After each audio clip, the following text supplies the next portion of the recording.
This transgender woman has actually expressed desire to be with 12-year-old girls. If that wasn't enough to convince Doritos to give him the job, Samantha has actually shown contempt for women, especially those who are victims of abuse. This is a real tweet that Samantha put out.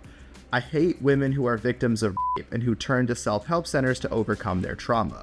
What heavy whores. He continued saying, if a minor came to ask me for help because she is being a victim of sexual harassment, I would spit in her face. It is absolutely abhorrent that Doritos can read a tweet like that and then proceed to hire the person. Now, it doesn't just stop there, it goes on and on. Samantha actually goes and talks about how she wants to, or he, or whatever, wants to abolish the nuclear family. Take a look. Yo abogo por aniquilar y destruir por completamente, abolir la familia tradicional nuclear monógama. No es que vaya a darle una paliza a mis padres, ni mucho menos, pero creo que ya está bien de tener un canon estandarizado. There's about 1 million statistics proving how stupid of an opinion that is, but this one I think just takes the cake. 85% of all youths in prison come from fatherless homes, 20 times the average. That's directly from the Department of Corrections. So if you're against the nuclear family, you are for crime, and someone that our children should absolutely not be listening to. Now, so many more of these older tweets from Samantha have been deleted, probably right before they became the ambassador of Doritos, but the position that Samantha has is officially the ambassador from Spain. So all of these tweets are in Spanish,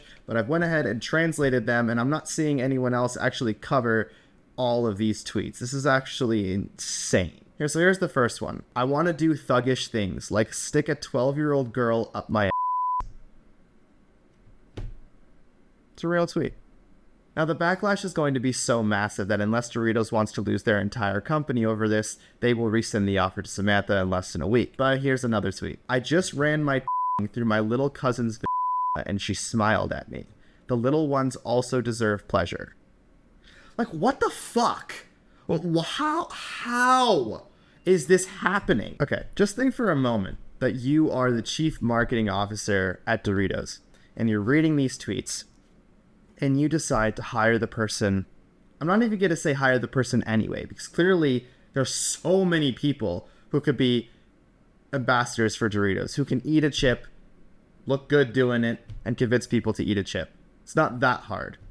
But for some reason, Samantha really jumped off the page. I'm guessing because of some of these tweets. Someone very, very high up at Pepsi has resonated with these messages. That's what's terrifying. Now, person who hired Samantha is not in prison, unfortunately, and probably never will be, but let's look at the financial repercussions that actually come with hiring someone like this. So if you remember Bud Light, they lost $1 billion after hiring Dylan Mulvaney, a man pretending to be a woman, to sponsor the company. Now, all the signs point to Doritos being on track to beat that record with Samantha. But the question is why? Why are companies pushing criminals onto our screens?